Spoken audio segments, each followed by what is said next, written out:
go by. I feel responsible. I'm like, the people need to know, like, what's good and how they can get it. So absolutely. And I'm just going ahead and make sure I put this on the Instagram page so that they can join on there. So perfect. And so I went live publicly, so you can see. You should be able to see me. Okay, let's see. Okay.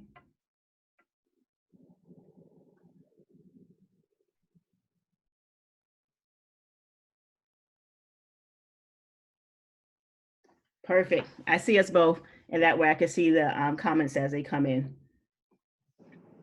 Perfect.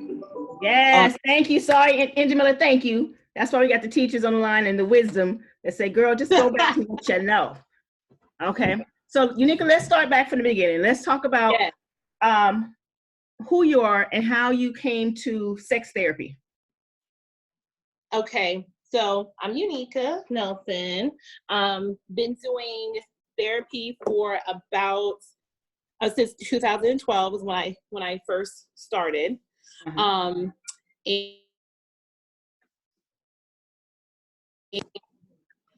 I've been doing it to sorry, I got a phone call. I'm on the tablet right now. No worries. So I been doing it since 2012. I got into sex therapy probably about 2015, 2016. Sex has always been a topic that I've been interested in.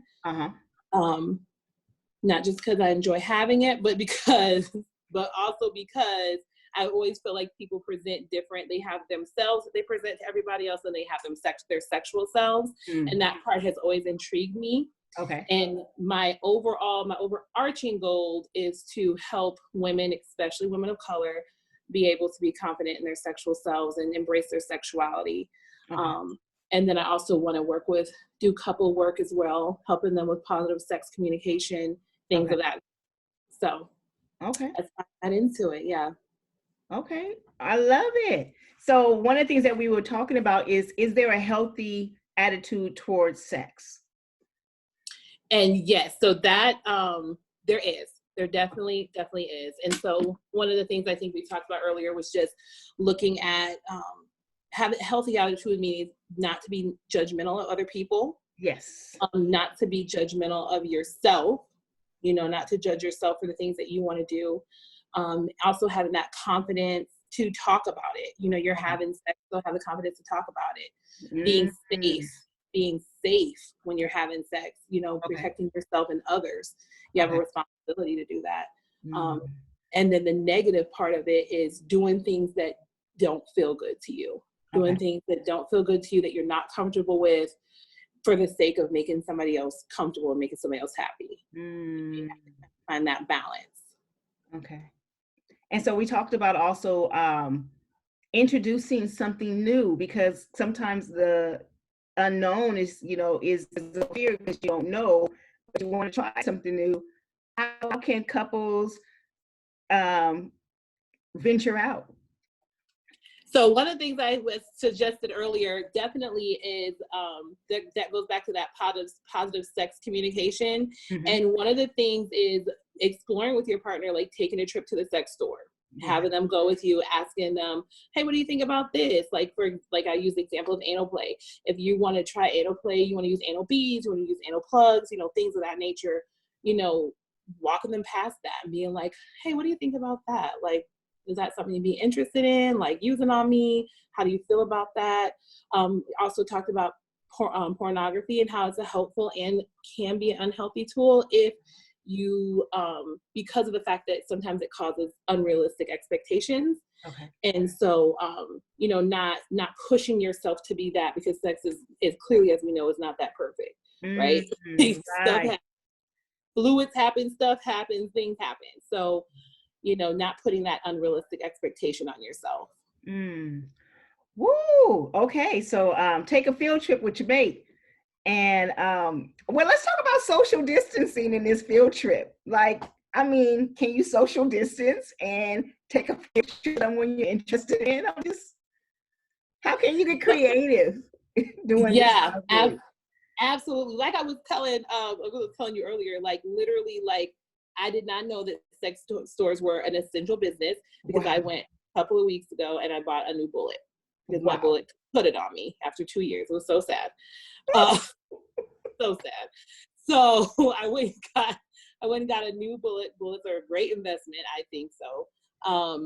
So I went back there and got that, and the sex store was still open. But another thing, if you can't take a field trip with your partner, maybe going online and searching like sex toys and looking up that way and being like, oh, what is this? Because they'll still deliver the sex toys. I mean, I know the Amazon people aren't too happy about delivering dildos, but there was a news article about that. I think they yeah, said. it really was. It really was. It really was. Woo! So doing stuff like that, searching on the internet for like different sex toys, maybe even different sexual positions. That's something that's helpful to have it to kind of spark a conversation about. If your partner I want is to say hi to the people on Facebook too. If you have commentary, I see you. Thanks, NJ, Clarence, Janice, Christina. Thank you all for hanging in there with us.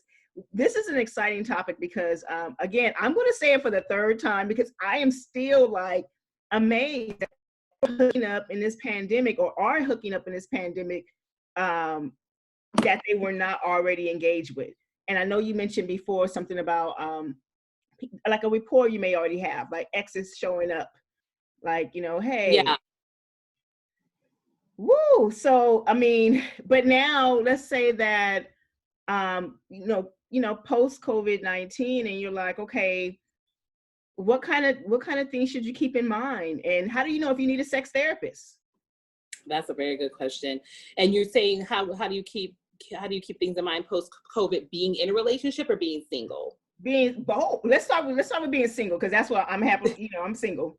I mean, I'm single too. Yeah. And then we can talk about relationship and things like that. I just hope that the people who are in a relationship is getting it in as often as they can, morning, noon, and night. That's just my thought process. I don't think you should be going without. Yeah. And you guys got each other. Mm-hmm. Yeah. So one of the things I would say, some things to keep in mind kind of post COVID when it comes to sexuality, as far as things are opening up now, more and more things. I mean, I don't know where everybody is in the country, but definitely things are opening up more and more now. Mm-hmm. And so I think dating is going to look a little different. Okay. What I mean by that, I think that more people are going to want to go out more because they're going out. They're like, oh yay, the door's open, so we actually get to do things. So I think that more and more people are gonna want to go out and want to date a little differently, instead of just kind of sitting in the house and kind of doing that, getting stuck in that funk. So as far as the things to keep in mind, I mean, really just, if you connected with somebody during COVID that maybe you were uncomfortable with having them come to their house or you going to their house, maybe this is an opportunity for you to take that time and you guys get creative and go on a date and do that. That's something to definitely keep in mind. As far as being as a couple, respect some time away from each other. Give each other a little bit of space, because especially if you're living with somebody, it's a lot. You know what I mean? If you're living with somebody, you're seeing this person day in and day out, that's tough. There was actually a study, I think I was reading an article, I can't remember where I saw it, but they were talking about how they expect like divorce rates to increase after COVID. You know what I mean? Because you're with this person 24 hours a day. If you have kids, kids are running around. If you don't have kids, I mean, you're waking up to this person, sleeping with this person, looking at this person. I had a client that told me, so sad, but this is true. I had a client that told me her and her husband have been married for like 15 years. She's like, I'm used to being a stay-at-home mom because I always do it. She was like, I even homeschool my kids. She was like, but my husband being home every day is stressing me out and driving me crazy. Wow. And she just didn't know how to manage her feelings around that because she was feeling bad. And then she was like, how do I manage my feelings around that? And I see, if folks aren't getting it in, and Jamila said, if folks aren't getting it in and they're in a relationship, COVID or not, they need to throw the whole relationship away. let's talk about that. That's true. You're in a relationship with this person and there's no sex, or there's very minimal sex, to me, which is no sex.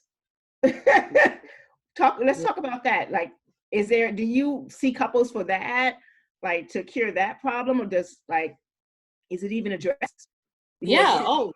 Oh, absolutely. That's pretty much like 50% of the reason why couples come to therapy. They're not sexually satisfied. You know, they come there to talk to sex therapists because they're not sexually satisfied. Okay. You asked the question earlier and I missed it and I wanted to address it. Okay. You asked, when should people know to come to sex therapy? Yes. And I'm going to say this, I'm a therapist. I need therapy. You know, everybody needs therapy. When it comes to specifically sex therapy, I think it depends on, you know, how you're feeling. If you notice that your libido's kind of gone down a lot. Mm-hmm. New moms, new couples with a new baby. The level of sexual satisfaction decreases tremendously after you have a newborn wow. baby. The frequency, the time, all of that. So definitely during that time. If you start experiencing any type of pain or anything like that, of course, we definitely want you to address going to a doctor. We'll always say go to a doctor first to rule out any medical. Okay. But sometimes it might be mental. It might be mental that all of a sudden you're feeling disgust or pain that your partner is touching you or that they're wanting to be intimate with you. You got some loves on this side. Yeah, you got some loves. Wow. Yeah. So definitely any of those things, you know, so, but yeah, that's what I think. As far as therapy goes, that's when you should go to therapy. When you're realizing, this might be a little bit of a problem, or kind of like we talked about yesterday, earlier, mm-hmm. when you were saying that, you know, couples, how do they communicate? Sometimes you might need a third person to be introduced on how you could have positive sex communication with your partner. Positive sex communication. Yes. I like that. Sex communication with your partner. Wow. Positive sex communication with your partner. How would you start a positive sex conversation? Not just like, hey man, drop your drawers, or hey girl, get against the wall. Like, how do you start that conversation? Well, I think you converse just like you would converse in any way. Like you know what I mean? You would talk to them and be like, hey, this is what I mean by positive sex communication is basically communicating about your guys' sex lives, because at the end of the day, you're sharing your body with this person or persons. Yeah. You know, you have some people that are in polyamorous relationships or in relationships with multiple people. So I say person and persons. Okay. So you're sharing your body with those people, and why not be comfortable to talk about what you do or do not want to do with your body? Okay. Why not feel comfortable about that? You know, this is your body. You're sharing it with this person in a very intimate way. Right. So why not talk to them about that and just really saying, hey, this, you know, I just kind of want to, talk about how I felt, like how I'm feeling right now. I feel like we're not having enough sex. What's going on? And usually, honestly, the reason why people aren't having sex is time, not enough time. They don't have enough time to dedicate. Uh-huh. They don't feel sexy anymore. Men and women. This is men and women. Men and women. They don't feel sexy anymore, especially, you know, when men start getting older, maybe put on some weight or, they feel not sexy, don't feel attractive. You know, just how we like to feel attractive, ladies, and we want our husbands to want us, or our boyfriends, or, you know, whatever our partners to want us. They want to feel wanted too. You know, they want to feel like you want me. Right. I turn you on. Right. You want to touch me. You want to feel me. They feel those ways too. So, so yeah, I think it's just, it's really just talking to your partner about just opening up the conversation. I've known a couple of people do a couple of different things when it comes to that. I've known them to sometimes they would like write a letter of how they feel because they're too embarrassed to talk about it. They'll bring up something that they may have read, like something like an article or a book that they read, and that kind of starts the conversation. So there's different ways how you do it, because you know your partner and how they like to communicate. So So So, that leads me to another question because, and I see Christina's talking about just the schedule of their life and kids running around. Scheduling sex. Like, how important is it to schedule sex? so now I'm not going to say to schedule sex. I'm going to say I love schedule Jamila. time. I'll tell you what she said in just a second. I'm not going to say schedule sex. Schedule time for you and your partner. Okay. Schedule time for you and your partner. Alone. Alone. Gotcha. Schedule What time. happens, what happens, right? And what happens, because what happens is when you start scheduling sex, it starts to become a chore. Now it's going to feel like, okay, today is Tuesday. Okay, so I got to get up at 8:00. I got to get the kids ready for work or for school. I got to get dressed for work. I got to, even in COVID, you still got to get up, get your kids ready for the day, feed them. Now I got to sweep the floor. Now we said we're going to clean out the garage. So let's go ahead and do that now. Oh, dang. And guess what? At 9:00 at night, I got to have to make time. Today's the day we have to have sex. Got it. But I'm tired. Okay. You know what I mean? So it feels pressured and it takes the joy out of it. So instead of scheduling sex, scheduling that time for just you and your partner, and then let whatever happens happen. I like that. Yeah. Let's see. I put a couple questions together for you as I was thinking on this topic. Yeah. And one of the things I want to talk about is bisexual. Mm-hmm. Is that such a thing? Or, or is it just a person that's just hasn't made a decision of what they choose yet? So, great question. I think that there's a lot of people that identify as a lot of different things. Now, that's the beauty of the culture that we're in right now, right? So that's one of the beauties. I think people are coming a little bit more fluid and open in their sexuality, because sexuality is fluid anyway.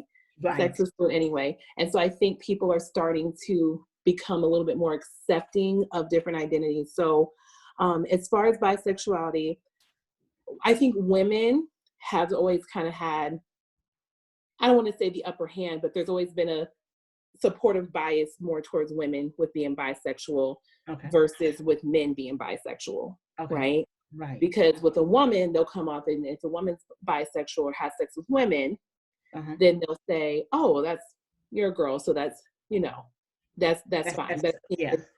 Right. But because you guys are affectionate and stuff and nurture, so that makes sense. But if a man has sex with a man, it's hard for people to see them as bisexual, because they feel like you're not they associate with being with another man as you're not masculine. So you've lost some of your masculinity. Once you date a man, you're always going to want a man, those type of things. So my thing is, yes, I do believe that you can be bisexual. You can be fluid in the people that you love, and you can be fluid in the people you choose to have sex with. Right. And still be, that's my opinion, because it's sometimes sometimes just about that person. And sometimes it's not even about their gender. It's just about that person that you love and that you care about. Right. And so if that bisexual person is with you, they're with you. Just like you guys are in a relationship. They're with you. And then who knows, maybe 3 years down the road, they might go with the same sex person. But they're in a relationship with just that person. Right. So bisexualness doesn't equate to patterns of promiscuous behavior, or whether they are faithful. It's just their preference at the time being. It's just their preference at the time being, but a lot of times people do absolutely positively will associate it with that. They will associate bisexuality with promiscuity, being promiscuous. Really? They do all the time. And like, oh, you just don't know what you want, to your comment earlier, oh, you just don't know what you want. You just want to have sex with this person, that person, and then that's not necessarily the case. Wow. Okay, that's good. That's good. I'm looking over here. Let's say we're talking about fellatio. Let's see what else we're talking about. Giving head. Yeah. Look, I'm trying to be proper. We like talking about giving head. Oh my. That's true. if a man is having sex with a woman and I am cleaning it up, but you can read it on Facebook. Okay. And yeah, he's fucking a man too, then he's gay. She's out. Hey, I'm just saying, because yeah. And I think it's fair because like you spoke about positive sex. So sexual sex, what do we call it? Positive sex conversation, communication, positive sex communication. And I think that's something that should come up in the beginning. Hey, these are my preferences. So everybody has a opportunity to choose. And wow. I mean, go ahead. It's gotten to the point now, I'm not kidding, that I will ask, probably not on the first date. I probably won't do it on the first date because, but the second date, if I'm meeting you, I'll be like, all right, are you a man that has sex with men? I don't say gay because a lot of people don't identify as gay. Okay. Are you a man that has sex with other men? Or are you straight? Are you heterosexual? You will only have sex with one sex. That's good to know. So I really will literally ask that. I will ask that like the second or third day. I will really ask that so that I can just gauge and know what I'm doing. Now, some people aren't comfortable with asking that, and I definitely totally respect and understand that. But I mean, that's how I approach it. I just ask. Okay. Yeah. Wow. So let's talk about, because I feel like in this pandemic time, a lot of things have been kind of squished together.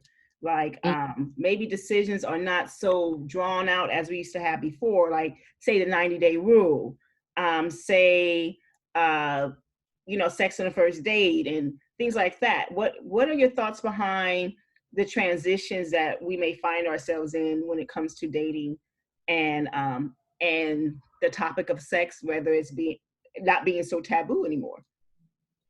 Not being taboo, like period, just sex, is the act of sex itself. Yeah. Or the conversation to have, like there's no time frame to have that conversation anymore. Like we don't have to wait. We don't have to, Oh yeah, it's I think we're now getting accused with, I'm a millennial. I'll take, millennials get a bad rep. Don't hate on us. Okay. But I'm a millennial. I think we get accused with, I think, people who are younger. I'd probably say 40s and probably early 40s and younger. We get accused with being a part of a hookup culture, being a part of this hookup culture. Okay. And hookup culture, if you guys don't know, is just swipe right, swipe left. Hey, who am I hooking up with today? I'm gonna sleep with this person. This is what I'm gonna do. That's kind of what hookup culture essentially is. Okay. So I think that our younger generation, we get accused with it. But in a certain way though, I think we've always kind of, in America, we're always bombarded by sex in one way, shape, form, or another, whether that's through ads, whether that's through anything else, any type of form of media. Now we just have more access to it, right? Like, I remember when I was a kid, I used to have to sneak and watch porn. Like, I used to have to do the thing with the antennas, and like when I do the thing with like the antennas and do that whole thing, or sneak my dad's porn tapes or something like that. Now it's widely publicized. You just go on and say, yes, I'm 18, and you could see God knows what. You know what I'm saying? You can see whatever you want to see. I mean, I think that was one of the things that was promoted more than anything. Like, hey, pandemic is here, quarantine, Pornhub is free. Pornhub is free. Yeah. They sent out a memo, I think, in New York about how people should masturbate instead of but not do anything where they're putting where they're performing oral on the anus, because that can transmit coronavirus. They were saying to kind of keep your mouths out of people's genitals out of your mouth. that can be, that's not called being clean during the pandemic. So it's actually really interesting to me that, and shocking a little bit, I don't know why I'm shocked a little bit, that sex actually was like brought up as a conversation during COVID by people who are like a part of the World Health Organization and things like that. Like, well, I think that I can understand why, because what are the things that when people feel like they're trapped, you know, how do they release, you know? Where do And you if find their your release is, you know, having sex with multiple partners, and they're trying to control a virus that has unknown, you know, the transfer rate is high, I can see why they would address it at that level. Yeah, that is a good point. I guess I was just so surprised that it was like a memo about it. Like, listen, and then like a detailed memo, like, don't have sex parties, don't put people's genitals in your mouth, don't do, you know what I mean? Like, I just thought that was so interesting. It was just like, like, who would have thought that would have been? They're giving you instructions on how to protect yourself from getting COVID during you having sex. It's like, oh, okay, they are really informed. They're really informed. But this is kind of interesting, and this is kind of taking us off topic a little bit. But I yes, there are a lot of studies that come out of that, because you haven't heard anything on the news but COVID. I mean, you haven't been able to get to a doctor's office unless, you know, I don't even know they're doing telemedicine, but yeah, what's the level of safety? What are the level of STIs? Like, are those things decreased? Did people really have a shift in their mindset regarding sex themselves in this time period? I think so. I do really truly think so. I think that once we start to open things up, that's kind of going to die down, kind of go back to where he was. One of my friends made a good point. He was like, coronavirus is kind of like the HIV and AIDS like pandemic that was going on, right? You know, at first, you know, you didn't hear a whole lot of stuff about condoms and stuff on TV. Then all of a sudden it was like, okay, we safe sex. Condoms sales went through the roof. This is how you can transmit it and stuff like that. And now that we have pretty much a cure for HIV, people are living with HIV, and living healthy lives. And we have these things like PrEP, and we have all these things that are placed in order. For those who don't know, PrEP is it's a medication that is used to prevent you from getting contracting HIV from somebody who's positive. And so now that we have all of these things, it's like everybody's having sex without condoms again. You know what I mean? A lot of people are. I had a gentleman friend, you know, come by, and he went to go buy condoms at the store, and they were just like, who uses condoms anymore? This is what a sales clerk told him. Wow. Who uses condoms anymore? Wow. Yeah. So I think that it will, for a while, make people think differently and keep people protected. But as soon as they come with a cure, it's back to the standard quid pro quo. Oh, we got a cure now. We got a vaccination. We're good. You know, because again, we've seen that with HIV and AIDS. I'm not saying everybody doesn't wear a condom. There's still a lot of people out there that practice safe sex, but people don't anymore. I think that goes in to say that question of rapport is high, because it's something that when someone feels like they can trust you, or they've known you for an X amount of period of time, that, you know, that goes into the discussion of sex and going forward.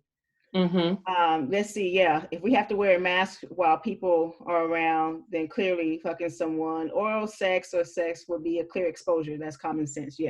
But and that's what I was asking, because I was like, I think I saw a meme talking about there was no coronavirus transmitted through through secretions, vaginal semen secretions. And I was like, what? Things that pop up on your screen, you know? Let's see. What else would you want to share with the people about maybe having positive sex communication, and maybe let's talk about, before we go, let's talk about, when should you introduce the conversation of sex to children? That's a great question. That's an awesome question. Well, as you know, children are, I don't know if everybody knows this, but children early on, you know, start to touch their genitals. They start to explore themselves, you know, not in a sexual way, but just like, oh, what's this? Or why does mommy have this and daddy has this? Or, you know, what does that look like?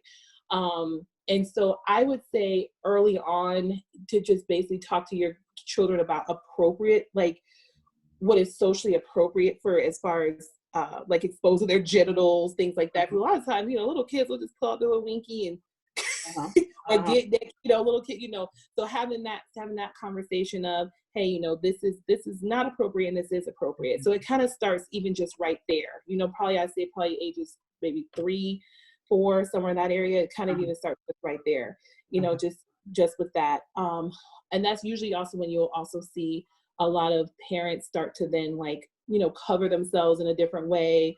They might not, whereas with an infant or something, they may have taken a shower with their baby before, but now your kid's 4 or 5, they know what looks different, so they're probably going to change that and not have not my house. Well, not mine either, to be honest, because my, love you don't see all of this goodness. Right. Close the door. Right. She's like, whatever. Yeah. But so I think even that young, and then of course, as far as we want to know good touch, bad touch. Who's this is your private space. This is who you don't let people touch this in this way. And then as far as honestly, the access to the technology now, I don't think you can wait until kids are 10 and 12 to have a conversation, because they can find that stuff. I think it's almost a conversation of, maybe when they get maybe 9, 10-ish, just being like, hey, so this is what sex is, and these are the positive things about sex, and I want you to wait to have sex. You do this when you're in love, or however you feel like you want to phrase it based on whatever your beliefs are.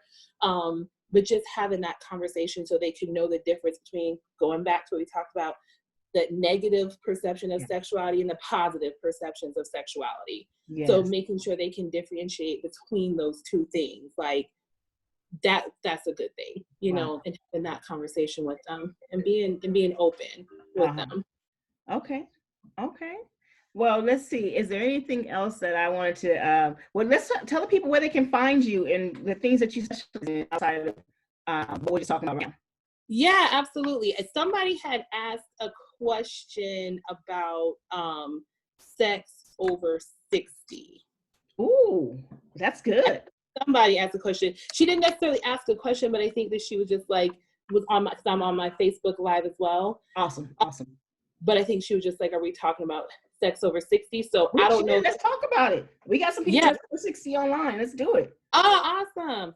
So sex over 60, are we talking about, if we're talking about libido, right? Because we know that biologically women's sex drive goes up and the men's goes down, right? Biologically they do.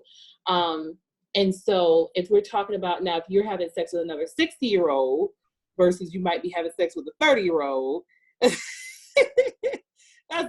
but you're still a sexual person at 60 years old. You are still a sexual being at 60, 70 years old. Nursing homes are the highest for STDs and STIs. Are you kidding me?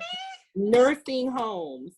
Wow. Are the highest for STDs and STIs, because these people they're still sexual beings. Unfortunately, they just don't have this equipment to keep themselves safe, but they're having sex. I would tell people, I say, look, when a man gets a little older, it doesn't mean that all his drive and everything else goes away, his ability. Sometimes what I found is that it increases. Now he may need a little more recovery time. But I mean, it's knock it out the park. Fabulous. Right. Men, don't be afraid of getting older.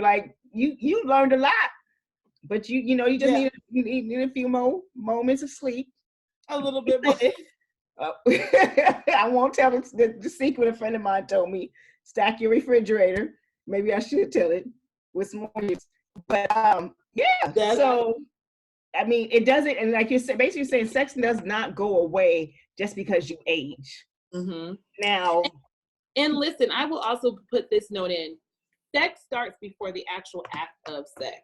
Right? So sex starts with foreplay, with intimacy, with touch, with flirting with each other, with sending each other sexy messages, with all of those.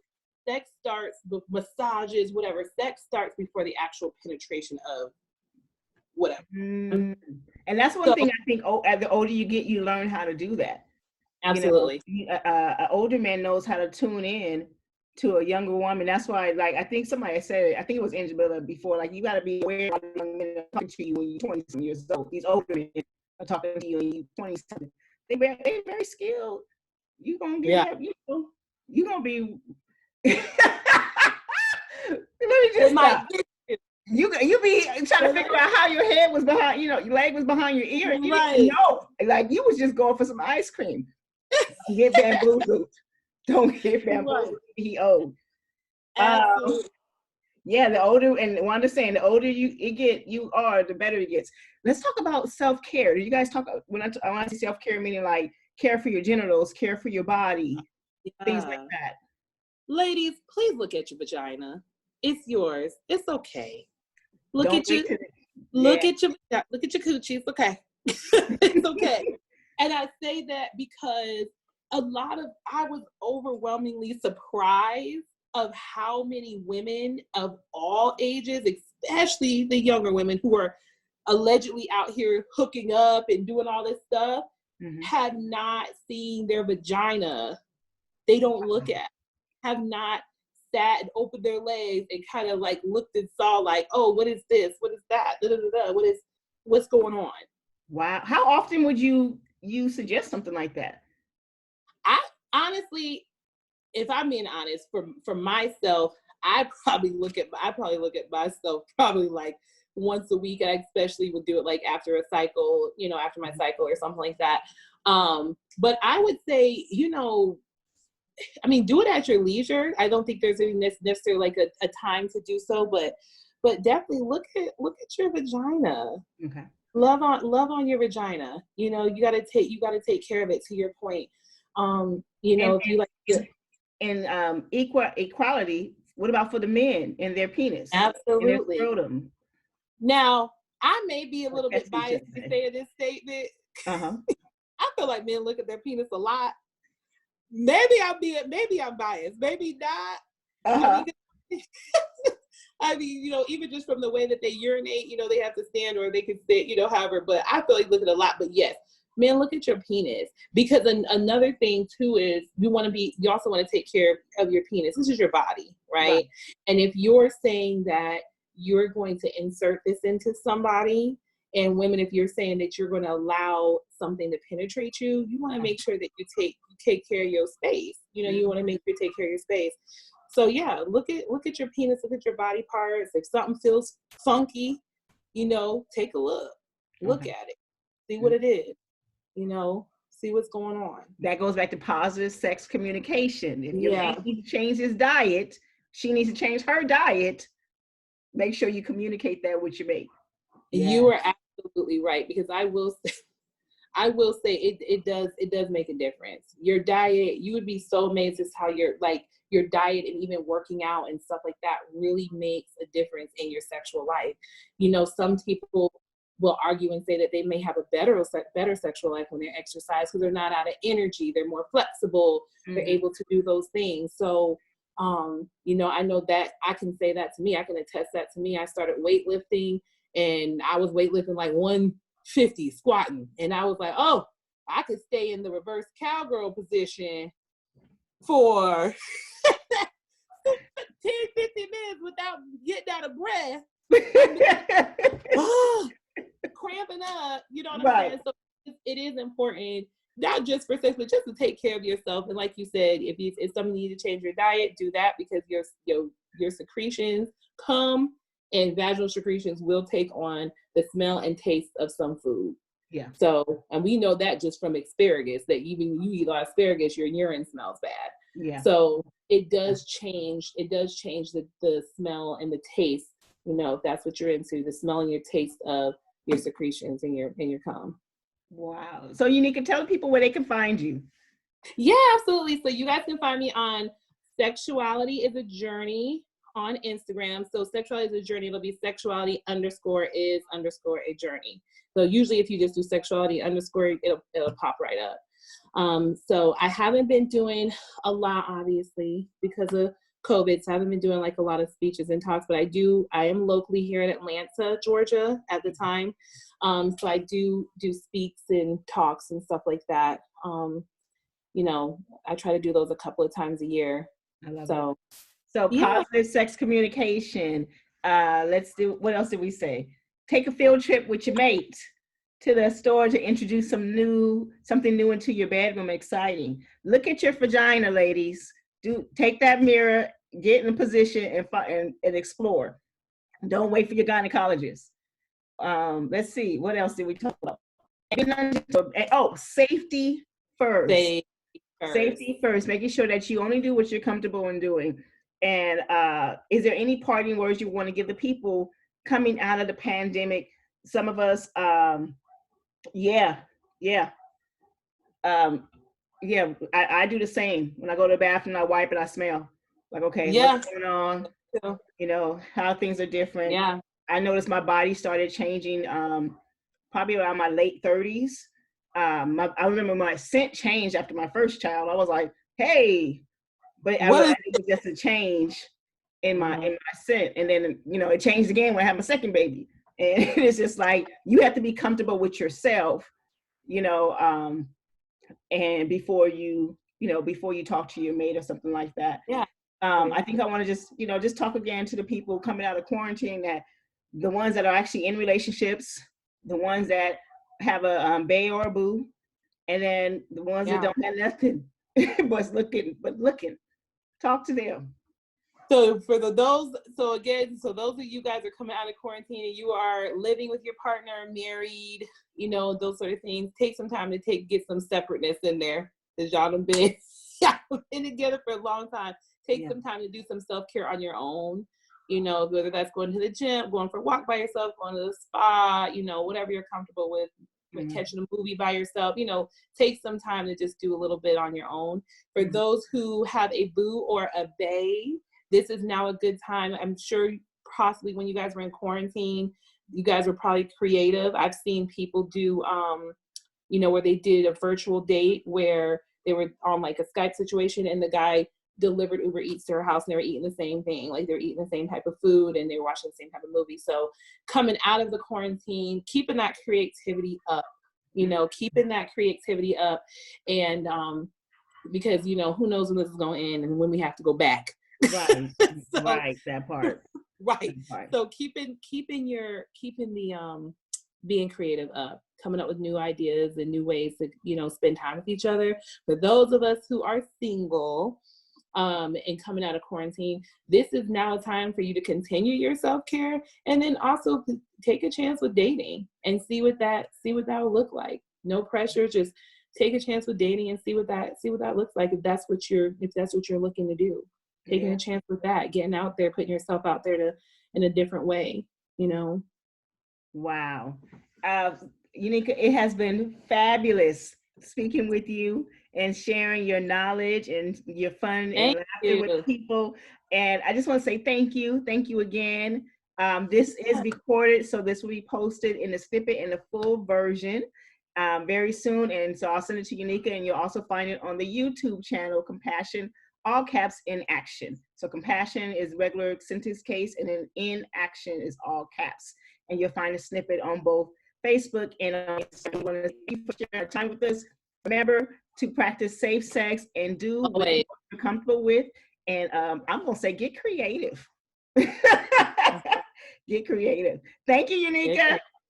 Thank you. Bye. It's been my pleasure. Okay, bye-bye. Bye-bye.